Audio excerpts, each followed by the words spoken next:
Pessoal, vou dar uma dica bem interessante aqui, ó. Eles montei a embreagem da moto, né? Uma 160. E no tambor aqui da embreagem, ó, tá vendo esses sinais aqui? Quando você substituir o disco, você precisa eliminar esse aqui, ó, deu um desgaste na peça, tá vendo?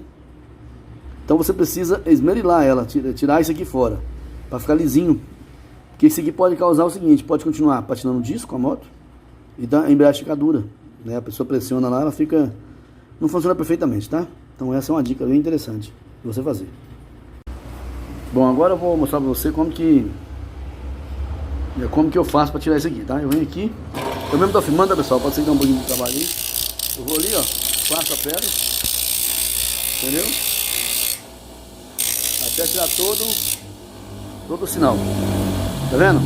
Presta atenção nessa parte aqui e nessa aqui. Tá vendo a diferença? Então isso você precisa eliminar, tá? Pra fazer um serviço de qualidade na embreagem. E já que eu tô dando dicas sobre o platô, esse platô aqui tá com uma folga. Não sei se você conseguir ver aqui. Pera lá, deixa eu pôr uma posição aqui pra me filmar pra você ver. Espera só um pouquinho. Não sei se você consegue ver, tá vendo, ó, a folga? Então vou ensinar você a tirar essa folga, tá? Isso aqui, quando a moto tá na lenta, ela faz aquele dando pancada, né? Pá, pá, pá, dentro da embreagem da moto. E você algumas vezes não sabe o que é. Quando você pressionar a embreagem, ela vai diminuir o barulho, tá? Então eu vou te dar uma dica de como tirar isso aqui, tá? Bom, eu organizei aqui a morsa, tá? Coloquei um ponteiro, um eixo, um ponção, não sei como você chama. Eu vou calçar isso aqui, tá certo? E vou fechar essa peça aqui, batendo nela. Vou organizar aqui já a marreta, só um minutinho. Então, pessoal, dando continuidade aqui, tá? Olha, eu coloquei o pino aqui, o ponteiro, né? No caso. Eu vou calçar aqui por dentro e vou fechar essa peça aqui, batendo aqui, tá? É uma dica, tá? Não quer dizer que seja uma regra para que seja feito assim, tá? Fechou, ó. Bateu aqui em cima.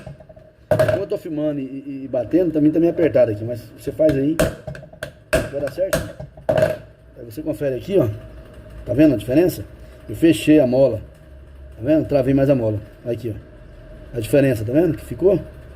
Que aí o platô fica firme, entendeu? Você tem que fazer nos dois, tá? Vou fazer nos dois.